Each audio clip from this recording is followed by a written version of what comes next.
We just wrapped up with UFC Fight Night Waterson versus Hill. Angela Hill, the first African-American woman to headline a UFC event. But unfortunately, Kyle, the judges, they didn't like that. They didn't like it at all. One of the judges actually gave her a 49-46. I don't know if you saw that. Yeah. But I feel like the fight was dead even the entire time, and definitely not 49-46. Yeah, that's some janky scoring. I find it weird that you said we just wrapped up. It's 2 p.m. on Sunday. Well, maybe you shouldn't get food poisoning. I didn't get food poisoning. Sleep in. Yeah, no, you're right. It's my fault. It's nah, 100% dude. my I fault. consider like the day after, like that the day of analyzation. We just wrapped up with it. Now we're gonna talk about it. Yeah. And I mean, it was a decent card. I'll be honest. I suppose. enjoyed the prelims more than I enjoyed the main card. I didn't know the prelims were on. Yo, I there didn't was some. fucking look at the time. There were some prelim fighters. We'll talk about them later. Some of them, few of them. I watched Brock. I watched Romanov, and then Roosevelt Roberts as well. I didn't see Kevin the Eubanks Kroom. fight. That's Kevin Kroom. That was my performance of the night personally. But we'll start with That was spicy. Angela Hill, Michelle Waterson. I would certainly have to go watch it a second time to score it myself and to really, because when it ended, I didn't know who won. Like, I was honestly like, it's a toss up. And I mean, it was a split decision, so obviously even the judges couldn't come to a definitive answer on who won. But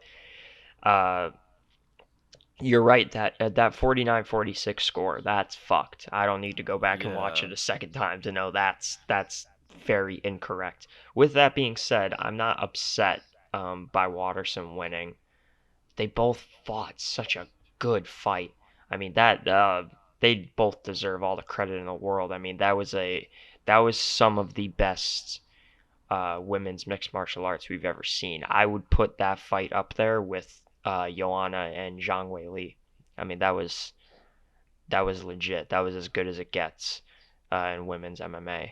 I shouldn't say as good as it gets, but it's at the upper echelon. It's really at the upper echelon. I mean, that was an absolute war. That was Dustin Poirier, Dan Hooker level war with those two, and I think they should both be very proud of themselves. But of course, Angela's not going to be happy. That's 2 split decisions in a row. What was the Claudia one a split decision? I believe it was, right? Claudia lost.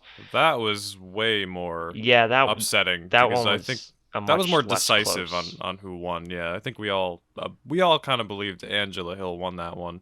Mm-hmm. But I think the one judge who gave this fight, the 49-46, I think his name is Sal Diamato. Sal Diamato. Something like that. I guess he has a history of doing this kind of thing and kind of being off the mark in terms of judging. And I gotta ask, why haven't we taken him out yet, Dana? Why is this man Here's still the thing, here? man. I hear the same few judges' names all the time at these events. I hear the same handful of people. And we constantly complain about them. We constantly question their judgment, and nothing gets done. It's shitty. I mean, I don't know how you handle this, because this is a commission thing. This isn't a UFC thing. So it's not like Dana can go in there and say, all right, we're getting all new judges. This is Bob Bennett's territory. This is NSAC. I want to mention, I believe Dana has the power to blacklist certain people from events, but I just don't know how that works. That might be a very sensitive process. You mean like he did with Steve Mazzagatti? Mazzagatti, yeah. Yeah. I don't know if you could just blacklist judges like that, because I really don't know how it works. I have to imagine that he got together with the commission and appealed to them and was like, listen, this guy is bad. And they probably were like, yeah, you're right. I mean, there was ample evidence of him causing a lot of harm to people. Yeah. That was a lot more serious. Yeah. So I don't know if it's worth going through that a process to get this guy blacklisted. Yeah, I mean, that's the thing. We we have to be so much more critical on refs than we do judges, because refs, you're actually putting people's, health in serious jeopardy. Whereas with judges, but at the same time, I mean, a person's career could take such a different trajectory based on judging. Look at GSP and Johnny Hendricks. Johnny Hendricks' life could have changed had they given him that fight.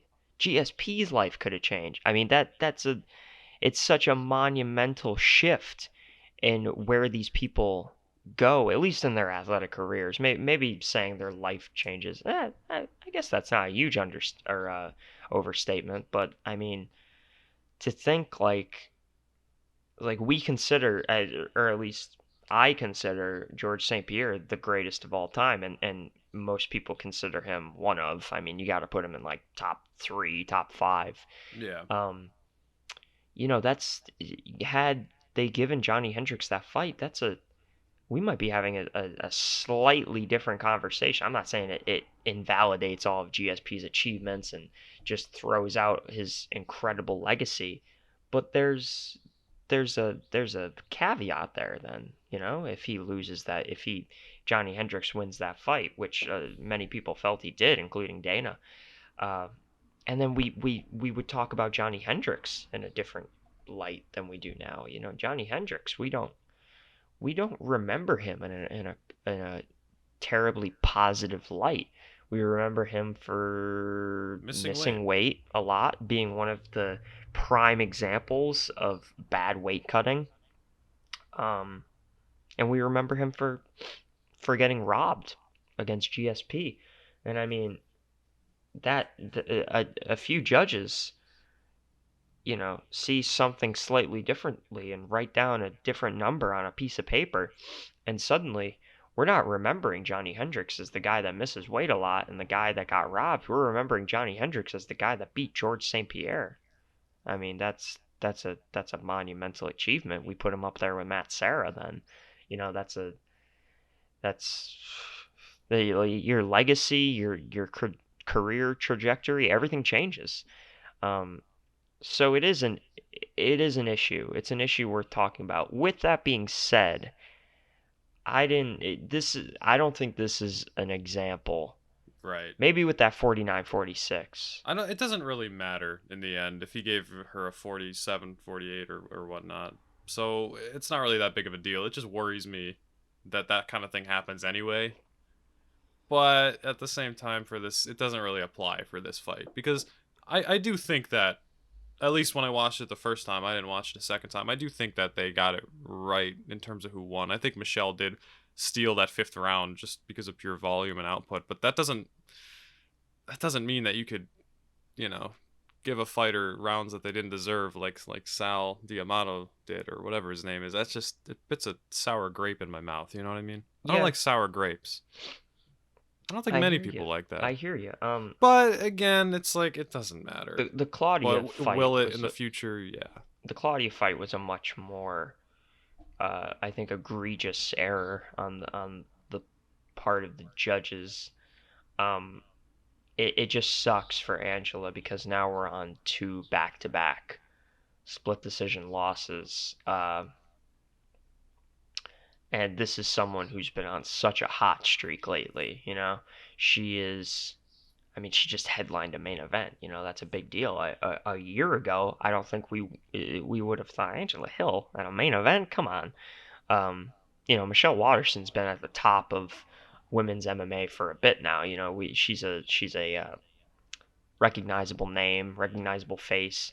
Angela Hill, that wasn't the case a year ago. She's had a crazy 2020, and people call her the female Cowboy Cerrone for a reason. She's been crazy active and just looking outstanding in this last year or so.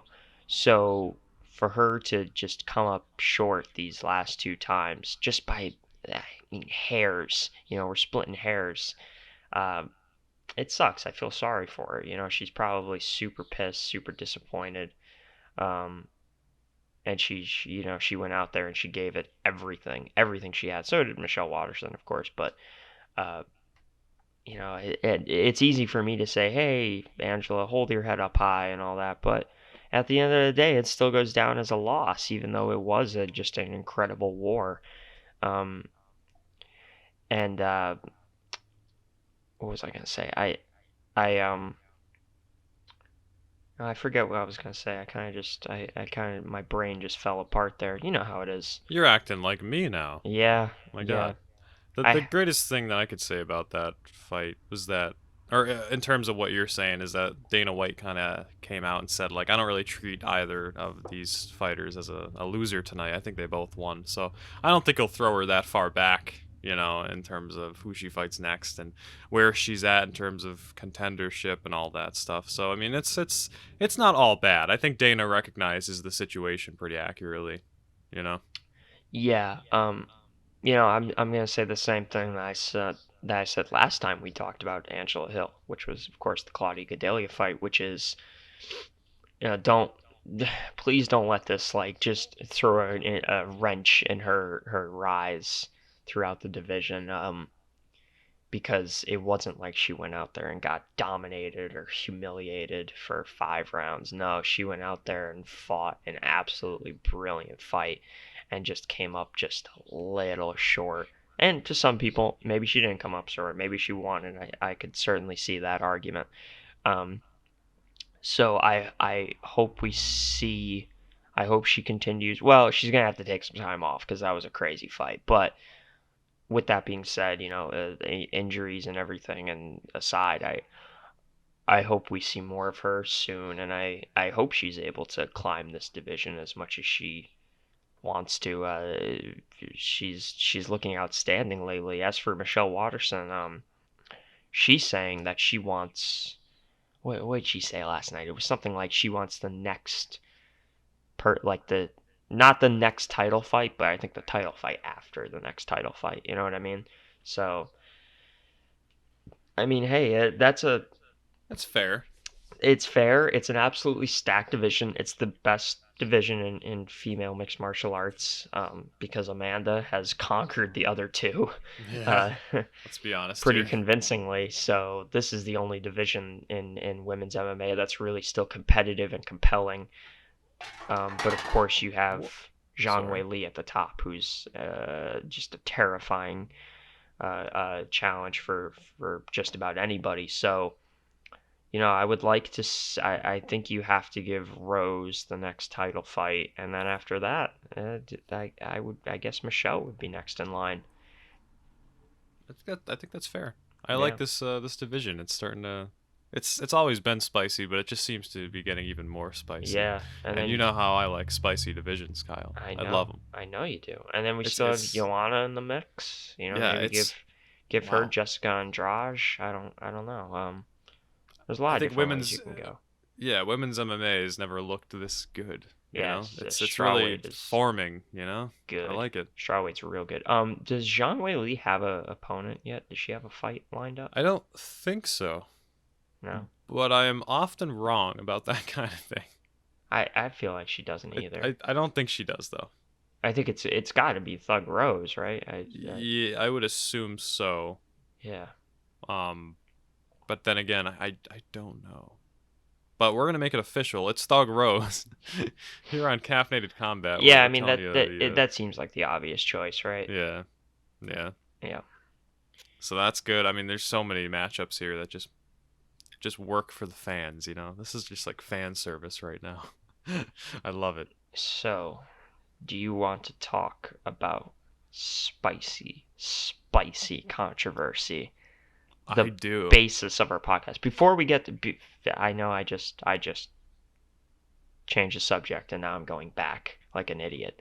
But uh, Ottman Azaitar, I think that's how you say his name. He was in the co-main Oh, against Khama Worthy. wow. Great performance, great first round TKO. Then shouted out Alu Akbar. Allahu Akbar to that man right back. That was impressive. He's still 13-0 now. I thought he looked terrific. And then over at women's flyweight, we had Roxanne Modafferi grind out a 3-round decision against Andrea Lee. I thought she also looked great. Her striking has looked much improved in these last last few fights, and her grappling is still very, very much up there at the top of women's flyweight. She's always been such a staple in the division, and it's good to see Roxanne Modafferi get a win. Everyone likes Roxanne Modafferi. She's very likable. Andrea Lee, I think she's the one with the Nazi husband. So, I mean, that's it's questionable. She's got some controversy around her, Am I correct in saying she is the fighter who got in some hot water because she posted a picture on her Instagram with her husband, and it was like a swastika or a cross or like a something, right? I think so. I gotta look this up. Yep, that's it. Andrea Lee's estranged husband jailed after Nazi tattoos, KGB stuff. He apologized for the Nazi tattoos, so I mean, we can't really blame him. He apologized for that. Here's Who does that? God damn. He said, oh, hang on. Whoa. Andrea Lee's husband's outside. Jesus. Where is this multiple tattoo? Nazi tattoos, including swastikas. Oh, I see the swastika now. Yeah, he's got One swastika on his forearm. Oh, near he his was elbow. formerly a police officer. This ties in well to the American narrative going on right now. Whoa! Aaron had done time on negligent homicide charges for shooting an unarmed black man to death outside of his home. Now, this is the classic. No fucking this way. is the classic. Jesus American Christ, cop dude. right here. Oh yeah, he's got fucking dude. SS on his assault charges on his ex-girlfriend too. Jesus Christ. Oh man, this is the worse. model citizen right here. This Holy was worse shit. than I thought. Yeah, I thought it was just like a tattoo, but no, this dude is an evil man. Wow. Hey, maybe he's reformed. Okay, here was the thing. I don't think you can reform that guy. Here is the thing I heard going. Here's what I thought. I thought he served some time for something not so bad. I was wrong about that. I was very wrong about that.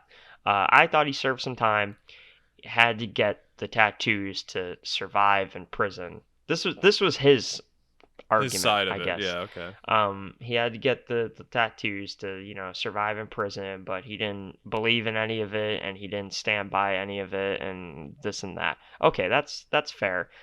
But now that you're out of prison, you should probably get that shit taken care of. I mean, how can you walk around with that shit on your? I mean, it's not like super noticeable, so like someone who's not looking probably wouldn't see it, but like Jesus, man, how do you walk around with it? If it's not something you believe in, it's not an ideology you subscribe to, how the fuck do you walk around like every day like that, having a swastika and an SS insignia on your arm and just not feel like ugh?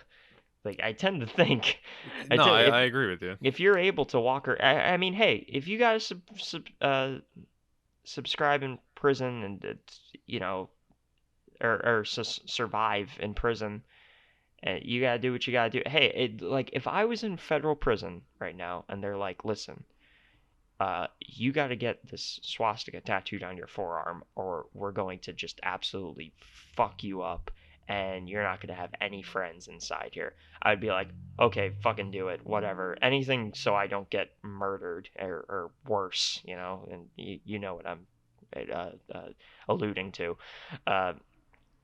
I would do it.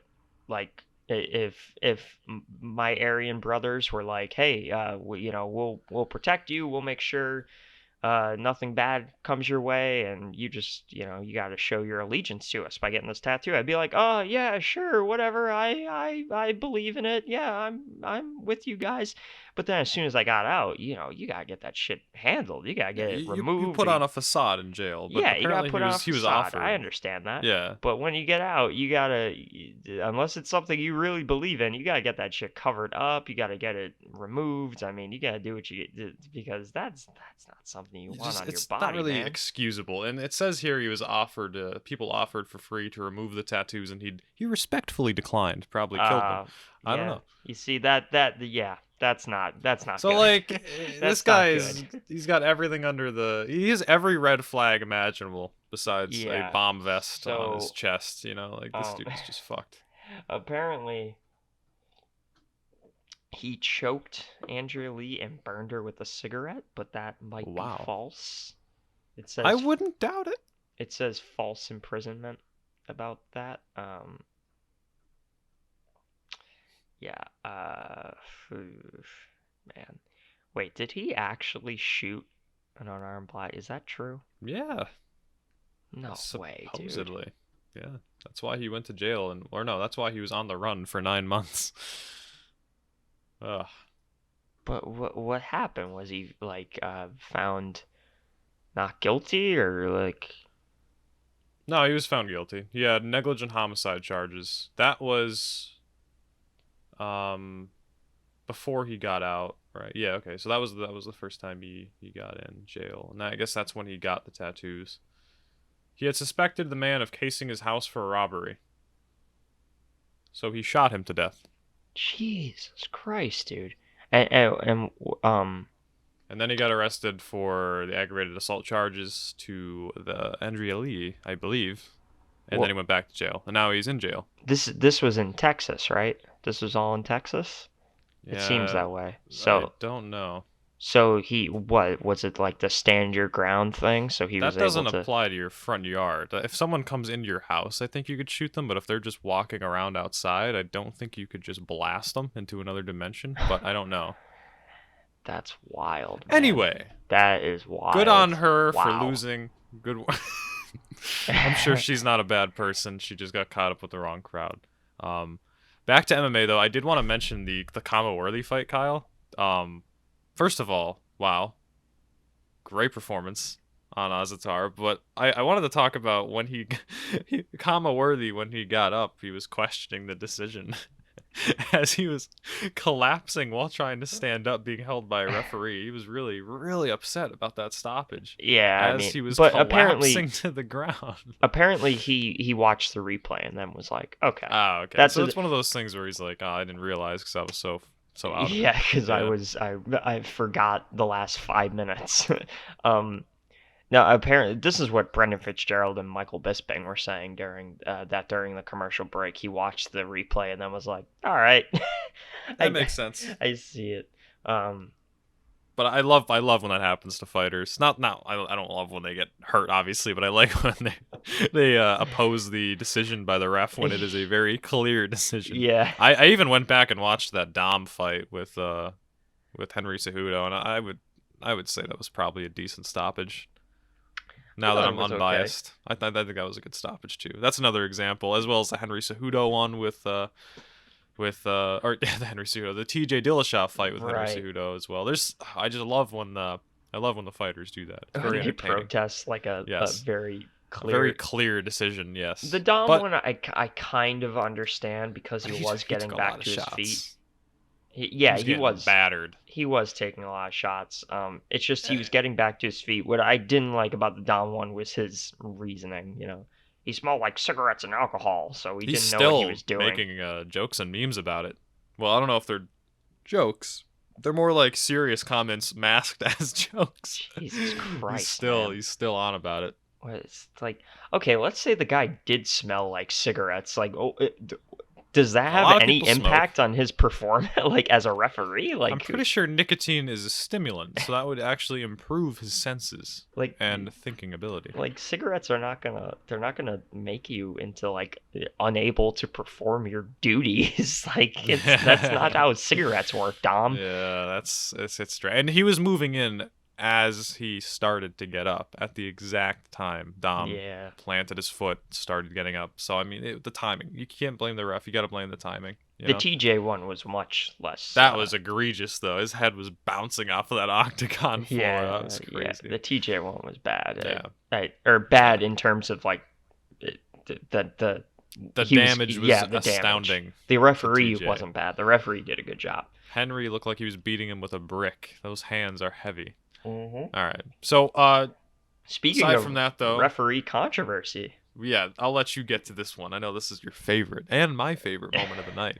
No, it actually wasn't. I told you my favorite moment of the night was Kevin Kroom. We'll get to that in a bit, but this was interesting. So, Ed Herman, a dinosaur of MMA, takes on an up-and-coming prospect, Mike Rodriguez, and gets a nice Kimura in round 3.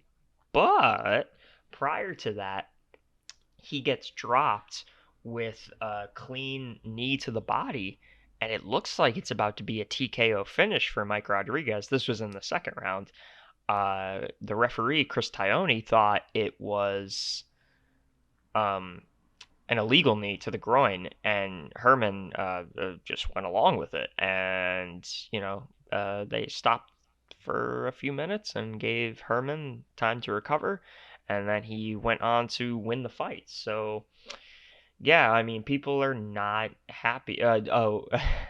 Dana said, and I quote, "It was Mazzagatti level shit," meaning the blunder by the referee, which I don't totally agree with. I don't think it was Mazzagatti level shit, but No. it was a slip up. I'll be honest. I know it was controversial and it's something we like to talk about. We have built this entire podcast around referees fucking up. Um, I didn't think it was like the worst thing. It was bad, but like when Ed Herman says like hey, I was just in pain, so I went with it. Like, could you blame him? I mean, No.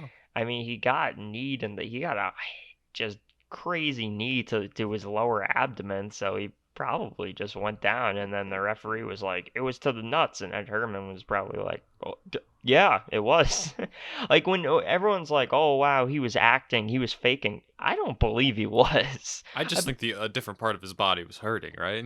Yeah, I mean, His kidney. I don't doubt that he was in serious pain and kneeling like, okay, maybe it was a few inches up, but like I think the guy was still hurt. Now the real blunder was on the referee's side. That was a legal knee. Mike Rodriguez should have got the finish. I don't know. How did you feel about Chris Tione and, and his little mishap there? I don't think it was as egregious as I initially thought, purely based on the fact that you can't use instant replay as a ref unless it's a fight-ending sequence. So fucking stupid. So, in other words, you can only use instant replay when instant replay doesn't matter. And when instant replay can't help you with the decision. I don't understand why you can't do that. All they had to do was pull it up on the screen, and Chris Tione would take a look and he would say, "Wow, yeah, I fucked up. Yeah, get up. Let's go back into that position." Yeah. I mean, but given the tools that are given to Chris Tione, I don't think it was the worst possible thing that could have happened. From where he was standing, it probably looked exactly like a nut shot. You hit him in the liver, not the kidney, as I just said. That was a mistake. He hits him in the liver, which is what I assumed it was, and the commentators as well. And he falls down, and that looks like a nut shot from a distance, especially if the opponent who's getting hit is completely blocked by the other person's body. I mean, it was just really unfortunate timing, and I don't think you should blame Chris Tione and call him a Steve Mazzagatti. The concept as a whole was very Steve Mazzagatti-esque, but I don't think it was necessarily the ref's fault entirely.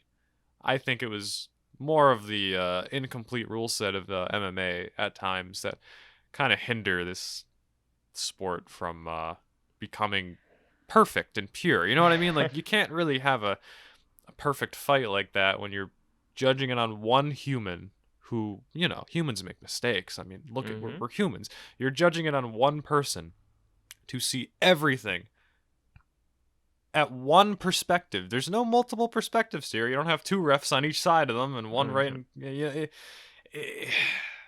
is his fault, definitely, but I don't think it's as big as people are making it. Yeah, I've heard Luke Thomas bring up the idea of he thinks there should be multiple refs for a single fight, not in the cage at the same time. Have people sitting cage side, referees sitting cage side, who are allowed to, during moments like that, give their input and talk and even he was saying, and this is something I agree with, where if there's let's say the Jai Herbert Francisco Trinaldo situation with Herb Dean, where that dude got seemingly knocked out clean and Herb Dean let it go on too long, and you have Dan Hardy freaking out and all that stuff. Put two more referees cage side who have buttons like buzzers, like bells, horns, whatever. And when they ring that or sound that whatever it is, the fight's over. They are allowed to also stop it, because they see something that can create a lot of problems. You could have a lot of instances of people hitting those buttons prematurely. But I think it's an interesting idea. I think it's an interesting idea to experiment with just about anything. Um, like maybe giving them the option to look at a fucking replay. Like, why is that a thing that's It's like, crazy that it's like not. I think about the NFL. They have multiple referees who are at different spots on the field, and they get this. They could see a bunch of different things, and one guy is allowed to throw the flag and then get together with the other ones and deliberate and they're also allowed to go and look at replays. Like I understand fighting is a little different because so let's say that happened different. Let's say instant replay was a thing for this fight. Chris Tione, calls time, uh, looks at the instant replay, sees it wasn't an illegal knee, and then is like, okay, back to put them in the clinch against the fence or whatever. That is still making a significant impact on the fight. And who's to say the fight would have even gone differently? Because you're still giving like a minute or two for Ed Herman to recover, um, Right. for Mike Rodriguez to lose that momentum. So there is still a halt in the action that is going to have an impact and possibly change the outcome. Like let's say, they use the instant replay. He saw that it was a clean knee and said, okay, back in the clinch. Here you go. And the fight went no differently. Second round ends, third round starts. They go to the ground. Ed Herman gets that Kimura. Then we'd be complaining about that too. Like we'd be having a different conversation. So I mean, it's hard. There's not a clean cut answer to this, but I will say let's experiment. Let's try some different shit. I like the idea of having multiple referees and put one in the cage, two outside, who are able to give their input and deliberate and just like they wouldn't in the NFL. Somebody throws a flag and is able to stop the action and say, "Hey, this happened," and talk to the two others and figure out what to do, whether it's a point deduction or starting them in a different position or what have you, or a stoppage or disqualification, whatever. Um, I don't think that's a bad idea. I mean, you could say the same thing for MMA judging. Let's experiment with some different shit. We have the same handful of people who are constantly making, sometimes awful errors, sometimes questionable decisions. Sometimes they're fine. Yeah, I would say more often than not, they're fine. MMA judging is most of the time okay. We just only talk about it when it's a problem. So, why don't we just try some different shit and see what works? The sport's young. This organization is young. We've only been doing this for like what, 20, 25 years. Let's fuck around a little. Let's see what we could do. Come on, NSAC. This isn't 1950s boxing anymore. Let's try some different shit, some different scoring criteria, some different methods of judging, some different referee rule sets and setups, and letting them use the tools that they have at their disposal. Let's play around. Let's have You a know good what they should? You time. know what they should do? They should have a almost like a beta test for these new rules in the Contender Series. See how they work. Get 3 judges in the Contender Series. See if the number of mistakes and the number of bad decisions goes away. I mean, It's an it's not like interesting you have to idea. just throw it into the actual event or the actual events. Like just test it out. Yeah, Little beta test. it is hard. You're right. The implementation is a little Yeah, uh it's hard, but it's it's not impossible if you do it the right way.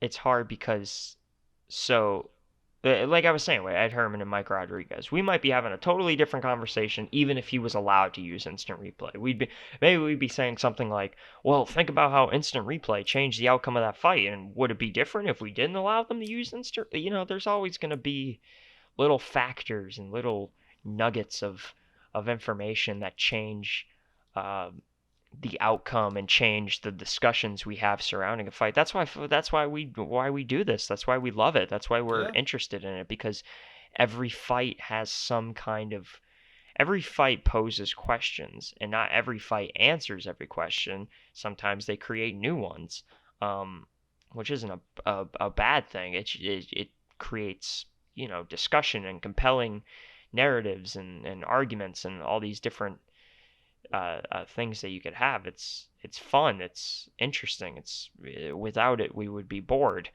Um, but with that being said, I would love to just try some different shit and see what we could do, and have pose new questions and have new arguments and have new discussions and have new things that we're talking about and looking at. And uh, yeah, just let's why just sit here and complain about the way things are when we could make little augmentations here and there that will change, and see how they work. And maybe they don't work, maybe they fail. But hey, at least we could try, you know? Yeah, we were trying to solve a legitimate problem. Yeah. So that's our plea to the UFC and Dana and why you should hire us.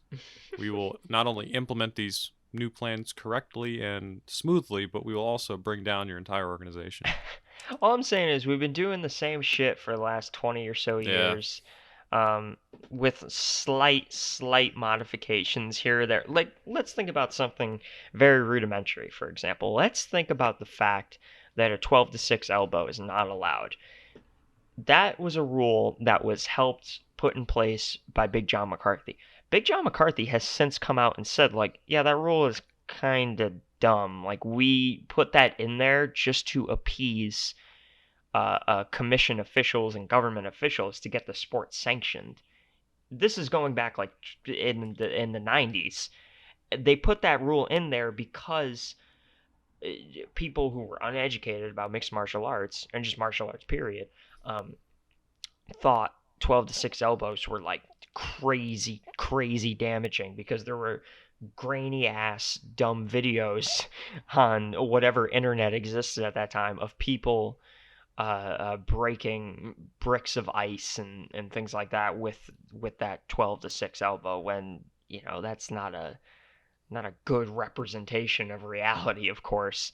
um so but why is the so we have the guy that helped put this rule in place say himself, like, it's, we did it to appease them, but it's not, it's not a make or break kind of rule. Like, we did it because they threw this little factoid, this little pseudoscience up in our face and said, hey, this is, a bad thing. We can't allow you to do this. And we said, okay, let's just make that a rule so we can get this sport sanctioned in this particular state. But we've made no changes since. This is still a rule. What if we change it? Like, the sport has evolved and it's grown so much in the last few decades. I mean, why are we still adhering to these seemingly ancient rule sets and these outdated and archaic philosophies and ideals? Let's maybe think about modifying some things, and kind of like a New Testament kind of thing, right? You know, let's fuck around with it. Are you saying that we create another Bible? I am saying I that love we it. that we gradually create another MMA Bible. Yes, The UFC, it's obviously, like you said, it's evolving and it's been evolving for a long time, and it's come a huge long way. But it's not yet a butterfly. It is still it's a caterpillar that's in its cocoon. It's coming out, but it hasn't necessarily flapped its wings yet. You know what I mean? It's so close to greatness. If we just had these little problems here and there, like the judging and the reffing, just kind of ironed out, I feel like we'd have this complete sport. And and I not know there's just always gonna UFC, be. MMA in general. Yeah, no, Like, MMA in general. I mean, Bellator, they've got referee cams. That's crazy innovation right there. Wow. wait, if for real, they have what, like body cams? Yeah. It's not a crazy innovation, but it's something more where you can go. And they've used that to go back and look at things that have happened, as well as using it to show, fight-ending sequences. But That's like what I it's just mean. little stuff like that you That's what I'm could talking just about. add in here and there that smooths the experience a little bit more for the fighters and for the Yeah. judges and for the fans and whatnot and Experiment. everyone who experiment. I love it. Innovate. Evolve. Speaking of try some new innovating shit. and evolving, we had a couple good fights on this card that sentence could pertain to. Bobby Green, definitely one of them. Did you see what he did to Alan Patrick? Yeah. I think That it's was Alan Patry. Alan Patrick, bro. Is it Alan Patrick? I think Yeah, it I might be. be wrong about his first name, but I'm pretty sure his last name. It's definitely not Patrick. I think it's Patry. Damn, I didn't really listen. I didn't have audio during that fight. I mean, I'm not that's gonna okay. lie to you. Bisping was commentating. You don't need to listen to him. Bisping was definitely going. Dude. Alan Patrick out here throwing the big bombs. Dude, Bisping. There were a few things Bisping said last night that I thought were fucking great. So one of them was, so when Alexander is that his name? Alexander Romanov, the prelim guy, the heavyweight. Yeah, Alexander Romanov. So after his fight, he body slammed his coach as like a joking celebration type thing. And then Bisping said him and Brendan Fitzgerald made some kind of dumb joke. And then Bisping goes, "Yeah, Brendan, I'm going to slam you later." And Brendan goes, "Oh, God. Oh, I wouldn't doubt it," or something like that. I was like, what the fuck? He's so, oh man, he's so like socially inept. I love it. And then another thing he said in the Kevin Kroom Roosevelt Roberts fight. So it's right as Kevin Kroom cracks Roosevelt with that shot that put him down, which eventually led to that modified standing guillotine. Right as that happens, Bisping goes, "Yeah, Roosevelt tweeted me before this fight and said, 'Hey Bisping, watch, I'm gonna knock this fool out.'" Right as he said it. The timing was just brilliant. Roosevelt, right as he said it, Kevin Kroom cracks Roosevelt and almost knocks him out. Now, here's another thing I saw. I don't know if this is true, but I saw on the MMA subreddit, which is always full of reliable the best information. Was that was a fake Twitter, but Bisping thought it was real. Oh, really? I don't know. I could be wrong about that. But apparently, Bisping's getting fooled by these fake Twitter accounts, which is just fucking awesome. I love it. Yeah, Bisping's he's a wild man. I enjoy his commentary, but not for the reasons that I should enjoy his commentary. It's like it's not the best commentary, but it's funny. Whereas like Josh Thompson is neither. He's not good nor is he funny over at Bellator. But whatever. Just had to throw. I'm trying to look up if this is actually throw that little dig in there. But while you're doing that, yes, Bobby Green has looked outstanding his last few performances. Just seeing that late career resurgence that we see with so many of these guys. We kind of saw it with Cowboy. Back, Cowboy's been a little bit on a downturn lately. We haven't seen a lot of Cowboy. Speaking of that, he's fighting next week. Oh, right. He's fighting Nico Price. Oh, that's gonna be wild. That's a tough fight for Cowboy. That's a really tough fight for Cowboy. Next week's card, I should add, is fantastic, and it's not a pay-per-view. Yeah, dude, Tyron Woodley, Colby Covington. Like, it's fucking, it's crazy. Shit, with Nico Price and Cowboy as the co-main, correct? There's a lot of good fights on that card. That might not even be the co-main. I could look it up. Yeah, it is. And then it is. Khamzat Chimaev and Gerald Meerschaert, Johnny Walker, Ryan Spann, Mackenzie Dern, Random Marcos, Kevin Holland, Darren Stewart. It's so good. This is a regular fight night as well, bro. This is a sleeper card. People are sleeping on this shit. Oh man, and we got a few contender guys, like recent contender guys on the prelims. Jordan Espinoza, TJ Laramie. Was Jordan Espinoza just on contender? I feel like I think he was on last. No, Um, never. Yeah, he's been in the UFC for a little bit. Never mind. I don't know what the hell I'm he's talking still a about. contender boy though, I I believe think. so. Yes, So the predictions: 84%, 85% say Covington by decision, 16% Woodley by submission. Weird. that is weird. Yeah, I mean Woodley. I don't I'm think sorry, the KO Covington by TKO. decision thing is weird. I think Woodley by I read that submission. wrong. It's Woodley by KO TKO. Okay, yeah, Is the that majority of that that makes a 16%. little more sense. Yeah. Yeah, dude, I know we're getting off topic. We were just talking about how good Bobby Green was, but just for a second, I really worry for T Wood going into this fight, dude. If he doesn't look at least I'm not saying he has to win, although of course that's always important, but he has to look better than he has looked in the Gilbert Burns fight as well as the Kamaru Usman fight. I mean, dude, he's looked bad. He's looked real bad. Like it's crazy. It's his just I mean this guy I've said it time and time again. He is one of the most dominant welterweight champs ever.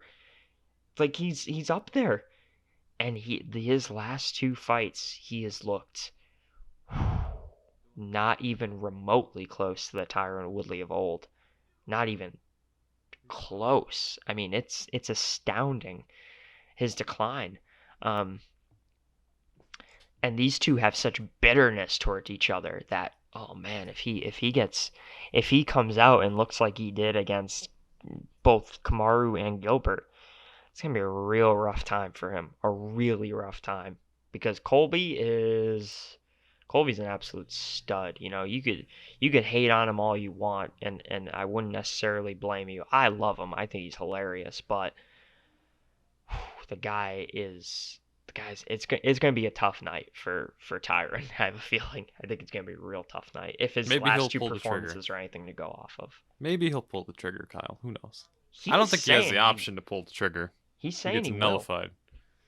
I He think Colby is just Colby is just the person to reawaken the flame in Tyron Woodley if he was to come back and do something. But I mean, can you against Colby? The dude is exactly like Usman with more volume, you know. And you saw what Usman did to him, you know. It's not a good formula for Tyron. We gotta just be honest. yeah. But you I never know. I yeah. I mean it's a guy who is in the latter part of his career.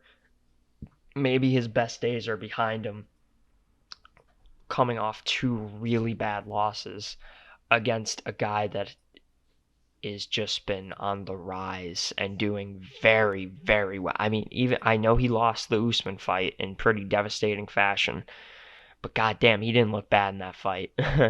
Colby did not look bad in his No, championship he looked fight very, at very good. all. Has he fought since the Usman fight? No. No. Wait. Did he fight Lawler before or after that? That's what I can't remember. I think that was before. I don't think he's fought since the Usman loss. But I could tell you in a second. Yeah, no. The Usman fight was the most recent. Okay. The Lawler fight was before. Um, yeah, I mean the guy has just looked. I think he only lost that fight because he had a broken jaw. You know? Yeah, I mean even had it gone to decision, I still think Usman would have had it. Probably. Yeah. Um, but But interesting to think if this jaw broken or this jaw breaking injury right here will have anything to do with his next fight with Tyron Woodley. I true. don't know. But the problem is the problem for T Wood is he has not pulled the trigger in his last two. The guy can strike. He could hit real fucking hard. He just hasn't been. And when he does pull the trigger, he's not landing. Um, and then it's just getting out grappled for 5 rounds. He did say recently that a lot of my fans have been telling me you're not pulling the trigger, and they're right. And I need to go out there and stand and bang with Colby. and he really, really, really dislikes Colby. So, and I mean, he hasn't. I don't think he had that kind of disdain for Gilbert or Kamaru. So, I think he liked both of them. yeah. So You know, he respected them. it'll be interesting to see if maybe his bitterness towards Colby will kind of light a fire under his ass, and he'll come out there swinging for the fences. Who knows? And isn't Colby training at a different gym this time? Yes, Colby is Okay. at I think it's MMA Masters. Yeah. Yeah. Cause he got outed from his last place for his big mouth. Apparently I think he was bullying a lot of people, including Joanna Jędrzejczyk, which is so weird. That's funny to think about. It's so weird. Like, what's your problem? Why would you bully Joanna? She's so sweet. Yeah, she seems like such a fun, happy-go-lucky person. But I mean, I don't know. Maybe she's evil. You know, like the husband. The boogie woman. Oh yeah. Boogie woman is she has her ups and downs. You know, let's be honest. I like Joanna. I do too. I used to not like her, but I've grown to like her. I think she has humbled a lot since her losses to Rose. And they were good fights. They really were. She knows how to bang. Yeah. You know, let me bang, bro. She's got "let me bang, bro" written all over her. She fucking loves that guy. Oh no. I have a question. What was the story behind that? I can't find any information regarding the "let me bang, bro" guy. Oh, the "let me bang, bro" guy. So he This is very important. This was Ultimate Fighter. I do not know this guy's name. I don't know what season, but it was Ultimate Fighter, and he got like concussed or injured or some kind of injury that was preventing him from fighting, and he was very upset about it. So he was like, he was basically saying, "Let me fight." But I didn't know if he was wanting to fight or to fornicate, and that was the big question in my mind. Well, that is I think the root of the joke. I'm trying to look past the joke. I want to know what he was actually doing. And what he was actually saying was that I'm injured and I don't want to be injured because this is the Ultimate Fighter and I'm trying to get in the UFC and I want to fight. Okay. But I feel so much better now that you've told me that. Okay. I'm glad. I thought there was some softcore porn going on in the Ultimate Fighter. I was confused. Well, there probably was. When the camera. Rampage Jackson in that door. Ooh.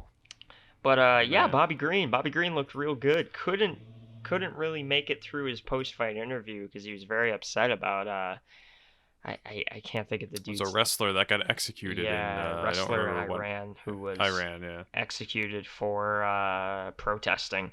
I can't think of the guy's name off the top of my head. Both Dana White and Donald Trump pleading with the Iranian government to let this guy go, which I'm gonna be honest. I understand their intentions were probably pure in doing that. I tend to think that the Iranian government, who likely despises both Donald Trump and Dana White, or just America in general, may have been even more motivated to kill this guy because of their pleas. You know what I mean?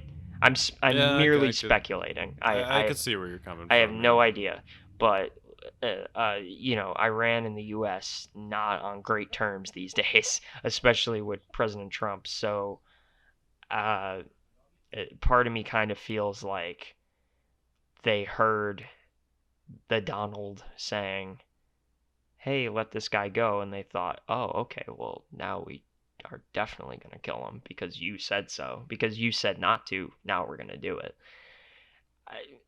I have no idea. Like I said, I'm just merely throwing stuff out there. But nonetheless, terrible what happened to the guy. Apparently, a security guard or something got killed, and they tortured him, this wrestler, until he confessed to committing the crime, even though apparently he really didn't. And then, they hanged him. But yeah, Bobby Green unable to get through his interview because he said it really messed him up. So yeah, I mean, terrible shit. he was wrestling with Bisping in that after that post fight interview. You know, that was I could feel Bisping's like awkwardness because he just didn't know what to say at that Yeah, point. Bisping You know, literally said, he "Oh, okay, let's get back to the action," and then Bobby Green yeah, is like, "No." it was strange. Bisping was like, I really don't want to talk about the guy that got executed. Yeah. But yeah, I think he handled it well though at the end when he kind of like At first, got when his he was like, composure. "All right, well, let's get back to the," I was like, "Oh, I was like, Bisping, oh, Bisping, don't." You buddy, should just say no. like, you should Just just let say it like, happen. yeah, you should just let it Let the happen guy and be like, say what he's got to say. "I understand," you know. Yeah. Um, but our first fight on this main card, Billy Quarantillo, not Ooh, speaking of people Quarantillo, getting executed, Quarantillo, yes. went out there and just blasted Kyle Nelson. And Kyle Nelson looked terrific in the first round, but then Billy made the adjustments and came out there and looked terrific. I'm gonna be honest, I don't like Billy Quarantillo, but I think he's a great fighter. I think he's very talented, and I love watching him fight. I think he's a bit of a shithead, but that's just me. He's coming for you, man. You better Yeah, watch I out. mean, I'm sure if he saw me in real life, well, one, he would have no idea who I was. Two, if I was to say any of this to his face, he would kick the ever living shit out of me. I'm sure. I'm not saying that. I'm not saying he couldn't or he wouldn't. I'm just saying I don't particularly like the guy, but he looked good last night. Looked real It good. was similar to the last fight he had with that redhead dude. I don't remember his name. Spike Carlisle. Yes, I was gonna say Spike Lee, but obviously that wasn't true. So I'm Spike glad Lee. you came in there with the Spike recovery. Lee got Spike Lee, yeah. fucking knocked out by Bill and Quarantillo right on the set Yeah, it of was a similar Black kind of Klansman. thing. It was a similar kind of thing. He was kind of slow to start, but finished in the last round. He's nice. Yeah. But why don't you like him? I'm curious. I just think he's just kind of an asshole. I That's don't fair know. enough. To be He honest, kind he's of has that probably demeanor. he's probably fine. He's probably a very nice guy. I just there's certain people that I look at and I hear them talk and I'm like, oh God, you're kind of a prick, aren't you? Get this guy out of here. You know, I feel Dude, you. and I'll be. This is a me thing. I acknowledge that. This is me that being a prick. You know, sometimes I'm just like walking in public and I see someone and I'm like, ugh, I don't like you. Like just I see a Yeah. guy who's like wearing the sleeveless shirt and like a snapback, and I'm like, yeah, I don't fucking like you. I have no reason. I have no real reason to dislike you. You could just kind of tell. I imagine if you and I conversated, I or conversed, I would be like, yeah, I'm not a fan. Yeah. Moving on to the fight of the night.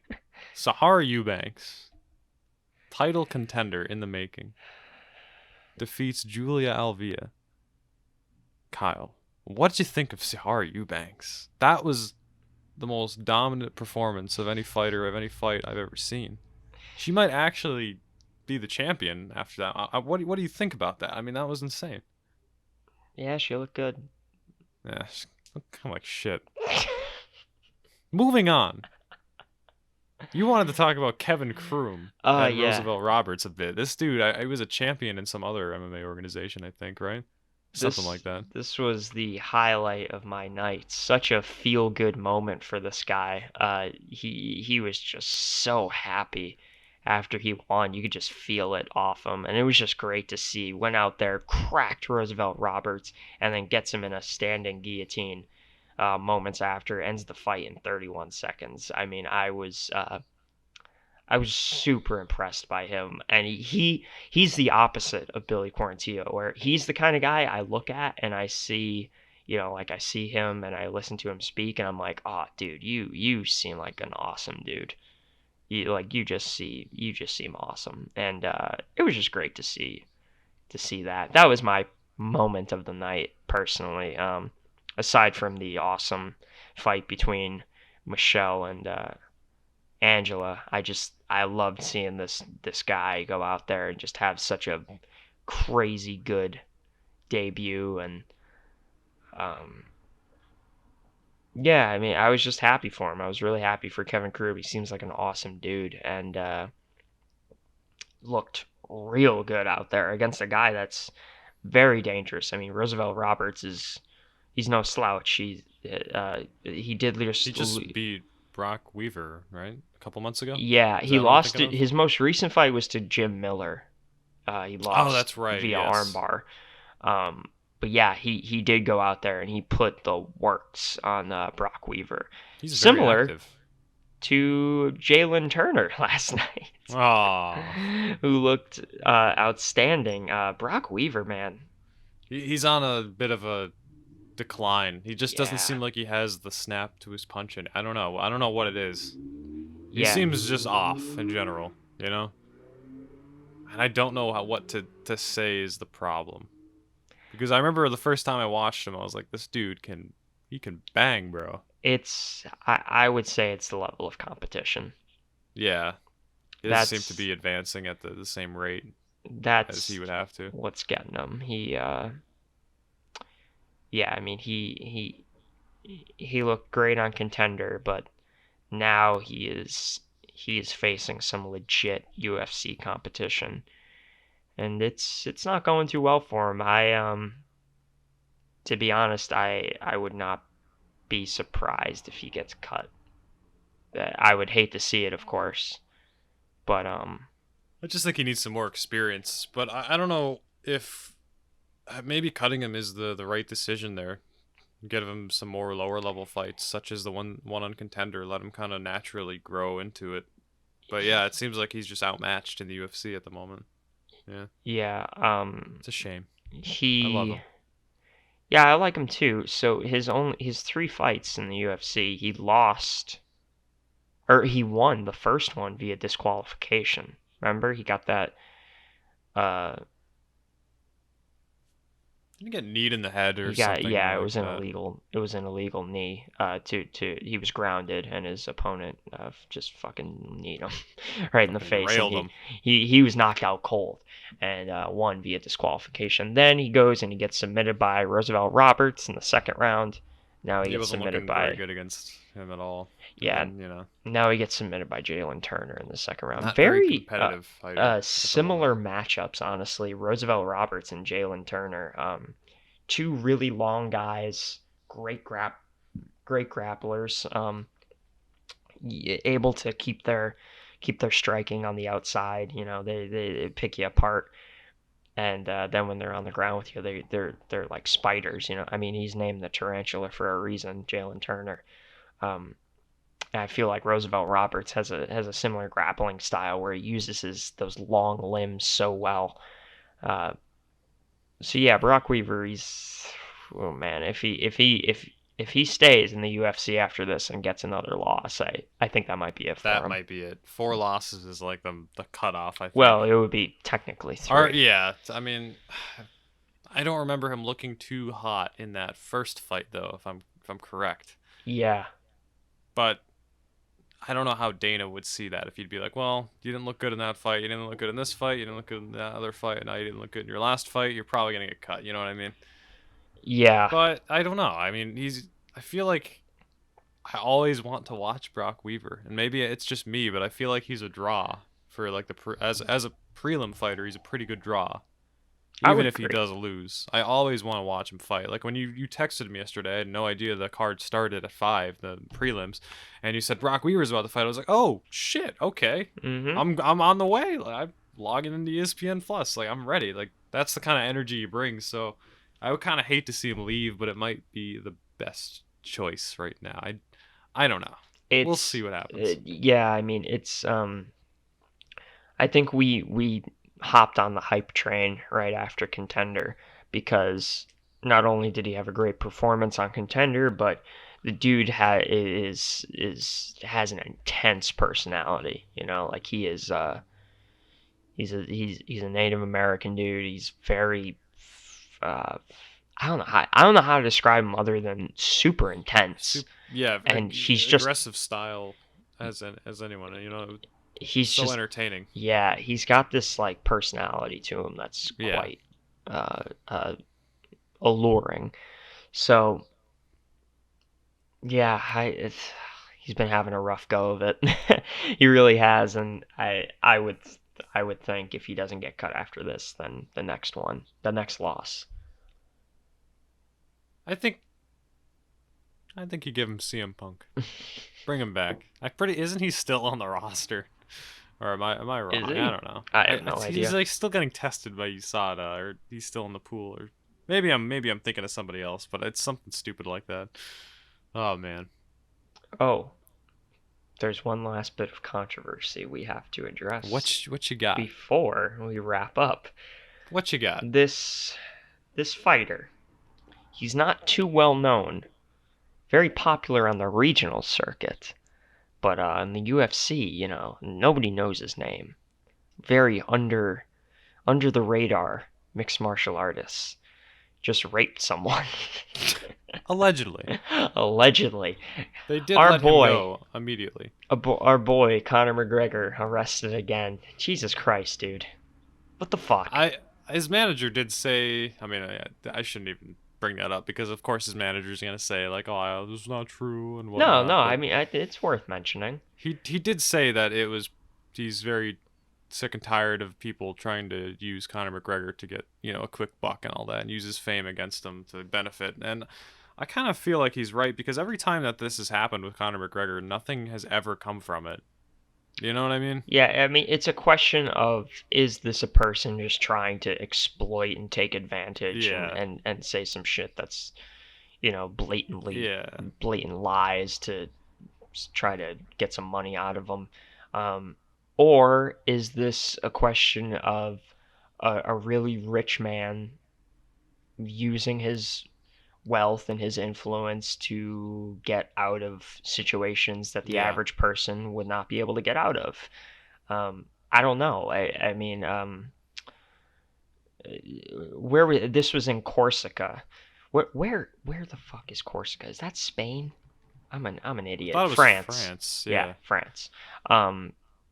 So it's an let's see, a mountainous Mediterranean island in the French region. It just seems weird to me because he's always everything I see of McGregor is him, his wife, and his kid together somewhere. So it just seems weird. Maybe he's putting on an illusion on social media. Well, and certainly, of course you can't go by that. Yeah. But it seems odd. I don't know. Yeah, Out of I mean, character. the thing, if this was just allegations and it was just some person saying, some random ass person being like, he did this to me, I'd be like, all right, whatever, take it with a grain of salt. But he did get arrested, so there's got to be at least a kernel of truth to this, because you don't just arrest someone for. Yeah, I don't know how things operate on this fucking Mediterranean island, Yeah. but a person like Conor McGregor just getting arrested, that doesn't just happen. Dude, I looked there's it up. warrants and, for a reason. I looked it up, and there's one in October of 2019, one in March of 2019, and now there's another one here in 2020 of September. This is a reoccurring theme here in the McGregor timeline. They were all sexual assault. Sexual assault. Yep. Yeah. I can't even find the newest one because there's so many here. So maybe I really don't know what to make of it. It's so strange. Yeah, I mean, for now we kind of have to hold on to our conclusions, because there really is no definitive proof or evidence, innocent or proven guilty. I'm not over here trying to defend the guy. Like, if he did something wrong, fuck him. Like, I don't care. Like, I'm not some kind of like diehard Conor McGregor fan that's gonna defend all his heinous action. Like, for example, like when he smacked the old guy in the bar. Okay, that's shitty. We all know he did it because there's video evidence of it, and he should face punishment for that. I really dislike him for doing that. But for this, like, I don't know what to say, because like, what. I would be speaking out of my ass, like I can't damn the guy yet. I don't think he's a particularly great dude as is. I think he's great for the sport of mixed martial arts, and he's changed the face of this entire sport. He's an icon, and I admire him for that and his fighting ability. but I don't particularly have any affinity or affection for the guy. He doesn't seem like a particularly good human being, if I'm being honest. I mean, he reminds me a lot of Mike Perry, where I'm like, yeah, you're kind of a scumbag. Like I'm not a fan of you as I'll watch you fight, and I appreciate what you do for mixed martial arts, and I appreciate the fact that you're so iconic, but I wouldn't want to be friends with you, you know. Yeah. I guess they released him without charges after being taken into custody. I just don't know how the legal system works there, though. So, I mean, oh, hang on, Conor McGregor's here. It's Billy Quarantillo. He's pulling up in his F-150. It's Tillo, sir. Quarantillo. He's very. I will always refer to him as Quarantillo. He gets even that very upset. First couple episodes of the podcast, when I said that, I will continuously call him Quarantillo. We talked about him before. Oh yeah, we did. I remember toasting him up a little bit for some reason. I don't know why. I think you toasted him up for being all pissy about people saying Quarantillo or Quarantillo. In his interview, he was like, "Yeah, my name's Billy Quarantillo, not Quarantillo," and then like. Something happened where he called himself Quarantillo right after in the interview. He's like, y'all gonna know the name Billy Quarantillo. I don't know. It was something like that. Not exactly. Something funny, though. But anyway, with Conor, just finishing off on Conor, I don't necessarily feel comfortable in saying, like, oh, Conor McGregor's a rapist, throw him away forever, just yet. But I also don't feel comfortable saying, he didn't do it. Conor's innocent. Free Conor. You know, we just have to wait and see what happens. Yeah, you never really know. I mean, he was arrested. That does not bode well for him, but he was released without charges. So maybe, I don't know. I just don't know. None of us know. Get the lawyer on here. Well, you can't trust what they say. I think that's it. Yeah. This was the UFC Fight Night in Vegas, number 10. Yeah. Wow. UFC's banging them out in the pandemic. Yeah, Very impressive, Mr. Dana. Scott Coker held an event yesterday at the same time as well. Friday and Saturday back to back. Oh boy. One more thing. Bellator what you got? Going to France. Gonna be the first mixed martial arts event in France ever because they just sanctioned the sport. How about that? Good for you, Scott Coker. Good for Bellator. Awesome for the sport. Being sanctioned in another place, further legitimizing it. Yeah, you don't see many French fighters either. I kind of think there's a hole here. I want to see the Frenchies. Yeah, you see a lot of French-Canadian. You see a lot of Canadian people, yeah, but they're fake Frenchies. They're Canadians. Yeah, like don't let GSP. them fool you, Kyle. Yeah. GSP's never done anything in his life, though. He's pretty much useless. Yeah, dude. GSP, like, trash fighter. You can't trust the Who Canadians, even likes GSP? Like, he's never done... He's the CM Punk of UFC. He's washed up. Yeah. Get him out of here. You'll be seeing him on the Old Spice commercials soon. Anyway, that's it. Thanks for watching. We'll see you next week. We'll see you next week when we get the possibly greatest Fight Night card in quite a while. Oh yeah, I'm excited for that one. God, that's good. This card is good, but that card is fucking fantastic. Great. Fantastic. Thank you, Uncle Dana. We love you. We appreciate you, Uncle Dana. We'll catch you later. Adios.